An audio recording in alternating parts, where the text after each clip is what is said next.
Hello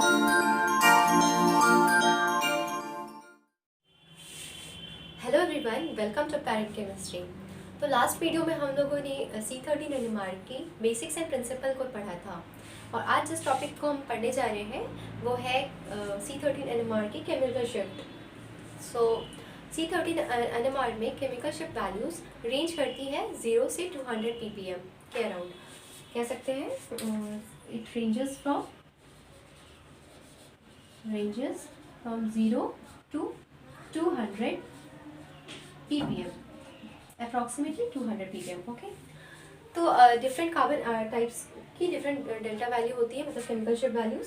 जैसे कि sp3 carbon having no electronegative substituent, यानी कि अगर CS3 कार्बन है उसमें कोई इलेक्ट्रोनेगेटिव नहीं बल्कि CH2 जुड़ा है, तो ऐसे कार्बन का वैल्यू होता है 10 to 40 ppm इस रेंज में।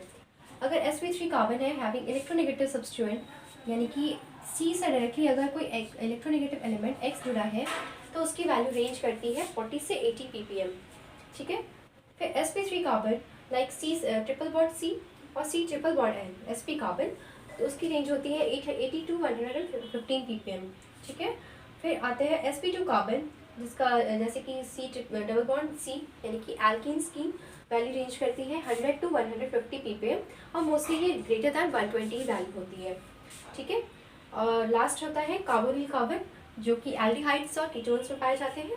तो कार्बोनिल की जो वैल्यू होती है वो जनरली रेंज करती है 150 to 200 ppm और स्पेसिफिकली देखा जाए एल्डिहाइड और कीटोन की वैल्यू तो वो होती है 180 to 200 ppm। सो अगर इसकी रेंज देखें तो ये होता है, ये आप इसे लिख सकते हैं या फिर स्क्रीनशॉट ले लीजिए और इसकी PDF भी मैं आप डिस्क्रिप्शन में आपको मिल जाएगी, मैंने डाल दिया है। तो अगर देखा जाए इसकी रेंज तो ये रेंज करता है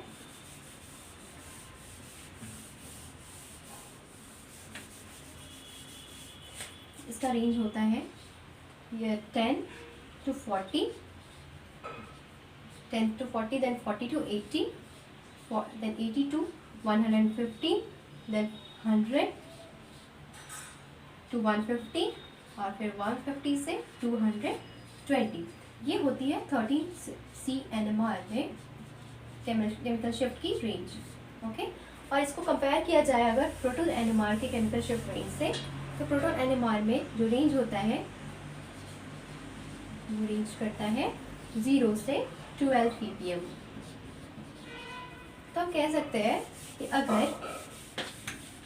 अगर ये C और X है, C और H है, अगर H की वैल्यू 1 ppm है केमिकल शिफ्ट वैल्यू, तो कार्बन की वैल्यू 20 ppm अराउंड होगी।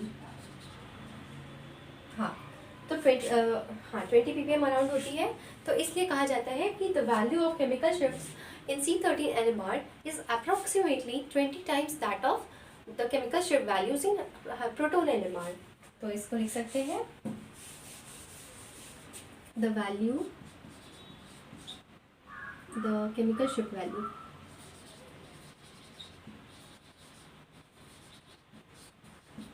value of 13C NMR is approximately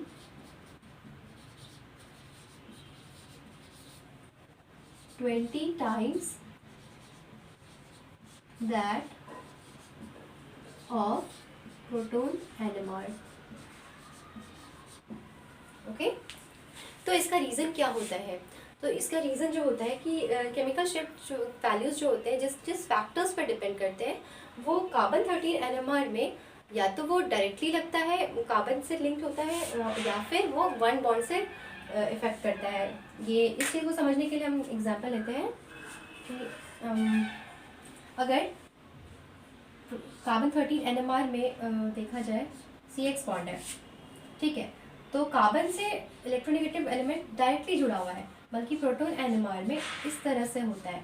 अगर इलेक्ट्रोनेगेटिविटी का इफेक्ट कार्बन पे देखा जाए तो C13 में डायरेक्टली लग रहा है, बल्कि प्रोटॉन NMR में प्रोटॉन का हम लोग केमिकल शिफ्ट देखते हैं तो फिर ये 2 बॉन्ड से इफेक्ट हो गया, मतलब मोर देन 1 बॉन्ड। तो इसको हम लोग लिख सकते हैं कि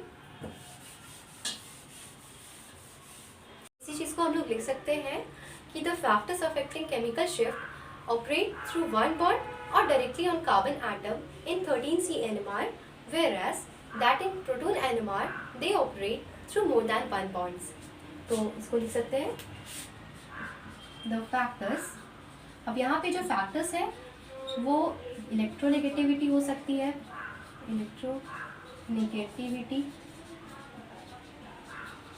हो सकता है, या एनाइसोट्रॉपी हो सकता है, या हाइब्रिडाइजेशन हो सकता है. ये सारे ऑपरेट करते हैं, ऑपरेट थ्रू वन बॉन्ड और directly on carbon atom in 13C NMR, whereas while in proton NMR they operate through more than one bond, through more bonds.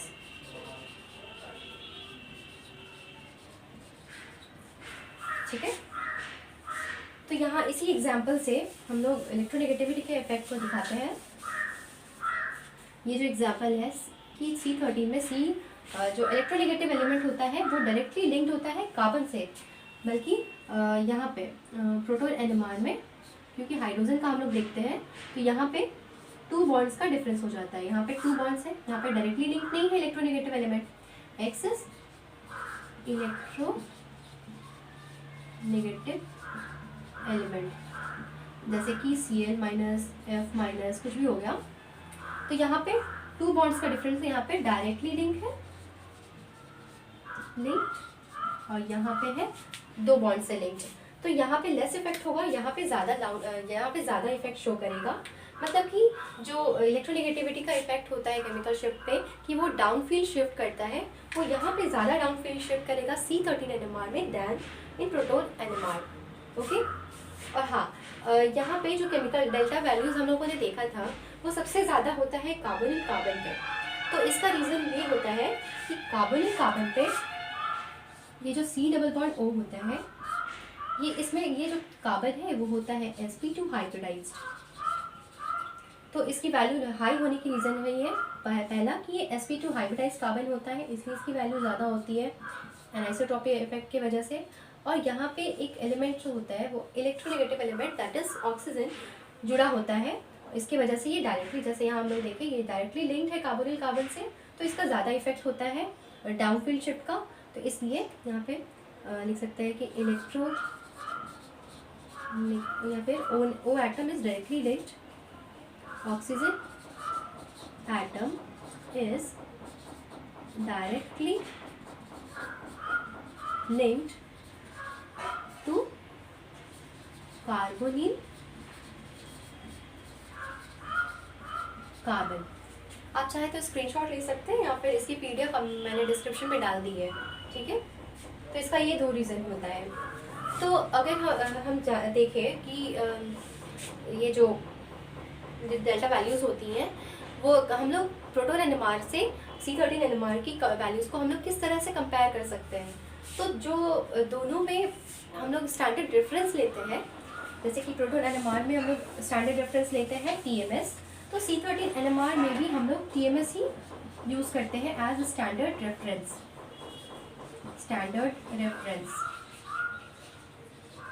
TMS की फुल फॉर्म होती है टेट्रा मिथाइल साइलेन. तो क्योंकि दोनों में standard reference same होता है तो हम लोग दोनों की केमिकल शिफ्ट वैल्यूज़ को कंपेयर कर सकते हैं या रिलेट कर सकते हैं. और एक और फैक्टर होता है, जैसा कि लास्ट वीडियो में हम लोगों ने देखा था कि जो गायरोमैग्नेटिक रेशियो होती है हाइड्रोजन की, वो होती है approximately 4 times that of gyromagnetic ratio of carbon 13. तो इस तरह से हम लोग दोनों को, प्रोटॉन NMR की केमिकल शिफ्ट वैल्यूज़ और 13 NMR की केमिकल शिफ्ट वैल्यूज़ को हम लोग कंपेयर कर सकते हैं। तो यहाँ पे chemical shift in 13C NMR खत्म होता है। नेक्स्ट क्लास में हम पढ़ेंगे how to calculate number of signals और multiplicity and coupling constant in 13C NMR। So I hope you got the topic. और इसकी PDF आप डिस्क्रिप्शन से ले सकते हैं। और अगर आपको कोई डाउट रह गया होगा इस टॉपिक से तो आप कमेंट सेक्शन में मेंशन कर दीजिए, मैं वहाँ पे क्लियर कर दूँगी। और जिन्होंने भी मेरे चैनल को सब्सक्राइब नहीं किया है आप ज़रूर सब्सक्राइब करें और आगे की वीडियो अपडेट्स के लिए मेरी नोटिफिकेशन बेल को ऑन कर दें। So thank you.